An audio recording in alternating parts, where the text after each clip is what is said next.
بسم اللہ الحمد للہ والصلاة والسلام علی رسول اللہ رب اشرح لی صدری ویسر لی امری واحلل عقدۃ من لسانی یفقہوا قولی۔ ناظرین السلام علیکم ورحمۃ اللہ وبرکاتہ۔ سیرت النبی صلی اللہ علیہ وسلم انگلیوں پر اہم واقعات کو یاد رکھیے آسان طریقے سے۔ سبق نمبر 3، نبوت سے پہلے کی زندگی۔ حضرت محمد صلی اللہ علیہ وسلم کی پیدائش کہاں ہوئی اور کب ہوئی؟ آپ صلی اللہ علیہ وسلم کی پیدائش تقریباً 1500 سال پہلے مکے میں ہوئی۔ ربیع الاول کا مہینہ تھا یہ۔ آپ کے والد کا نام عبداللہ تھا، والدہ کا آمنہ اور دادا کا نام عبد المطلب۔ آپ کا قبیلہ سب سے زیادہ عزت والا قبیلہ تھا اور آپ ابراہیم علیہ السلام کی شریف نسل سے تھے۔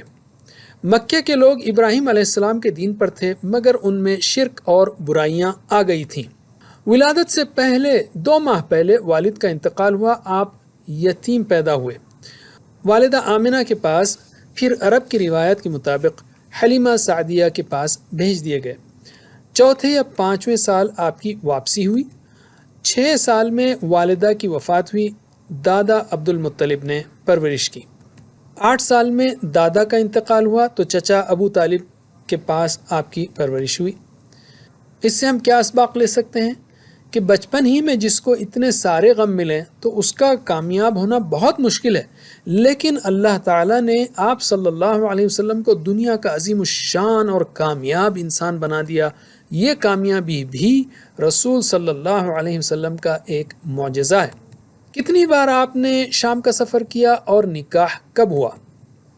پہلی بار 12 سال میں چچا کے ساتھ آپ نے شام کا سفر کیا، لیکن درمیان ہی سے حفاظت کی خاطر واپس کر دیے گئے۔ 25 سال میں خدیجہ رضی اللہ عنہا کی درخواست پر تجارت کی غرض سے آپ صلی اللہ علیہ وسلم نے سفر کیا۔ اس تجارت میں خدیجہ رضی اللہ عنہا کو خوب نفع ملا اور آپ صلی اللہ علیہ وسلم کی دیانت داری اور امانت داری سے وہ بہت متاثر ہوئیں اور انہوں نے نکاح کا پیغام بھیجا۔ تو 25 سال کی عمر میں آپ صلی اللہ علیہ وسلم نے خدیجہ رضی اللہ عنہا سے نکاح کیا، جبکہ خدیجہ رضی اللہ عنہا 40 سال کی تھیں۔ اس سے کیا ہم اسباق لے سکتے ہیں؟ یہ کہ آپ صلی اللہ علیہ وسلم ایماندار اور کامیاب تاجر تھے اور حضرت خدیجہ رضی اللہ عنہا معزز اور اخلاق والی خاتون تھیں، اگرچہ بیوہ اور بچے والی تھیں اور عمر میں آپ سے 15 سال بڑی تھیں۔ علم نبوت سے پہلے آپ کی زندگی کیسی تھی؟ آپ صلی اللہ علیہ وسلم نے کبھی بتوں کی پوجا نہیں کی، گناہ یا شرم و حیا کے خلاف کبھی کوئی کام نہیں کیا۔ آپ ایماندار، سچے اور اچھے اخلاق والے تھے۔ آپ تو امین اور صادق کے نام سے مشہور ہو گئے تھے۔ نبوت سے پہلے کا ایک اہم واقعہ ہے کہ ظلم سے روکنے کے لیے بعض لوگوں نے ایک معاہدہ کیا، معاہدہ حلف الفضول۔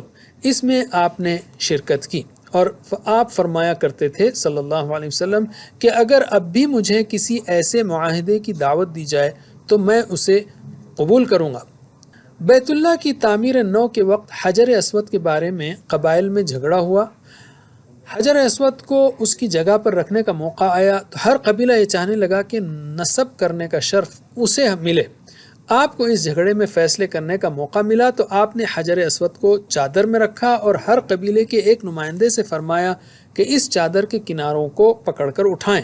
پھر خود آپ نے صلی اللہ علیہ وسلم حجر اسود کو اس کی جگہ پر رکھ دیا۔ سب لوگ اس پر بہت خوش ہوئے۔ اس سے کیا اسباق لے سکتے ہیں ہم؟ کہ آپ صلی اللہ علیہ وسلم نے ظلم اور لڑائی کو روکنے میں ہمیشہ دلچسپی دکھائی۔ ہمیں بھی اس پر عمل کرنا چاہیے۔ اور غور کیجئے، جس انسان نے 40 سال تک نہ کبھی جھوٹ بولا اور نہ دھوکہ دیا ہو، یہ کیسے ممکن ہے کہ وہ اچانک اللہ کے نام پر سب سے بڑا جھوٹ بولنے لگے؟ اگلے سبق سے ہم رسول صلی اللہ علیہ وسلم کی سیرت کے اہم واقعات کو انگلیوں پر سیکھنا شروع کر دیں گے انشاءاللہ۔ وجزاکم اللہ خیر۔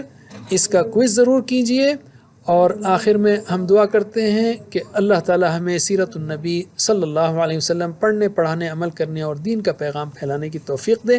سبحانک اللہم و بحمدک، نشہد ان لا الہ الا انت، نستغفرک و نتوب الیک۔ والسلام علیکم ورحمۃ اللہ وبرکاتہ۔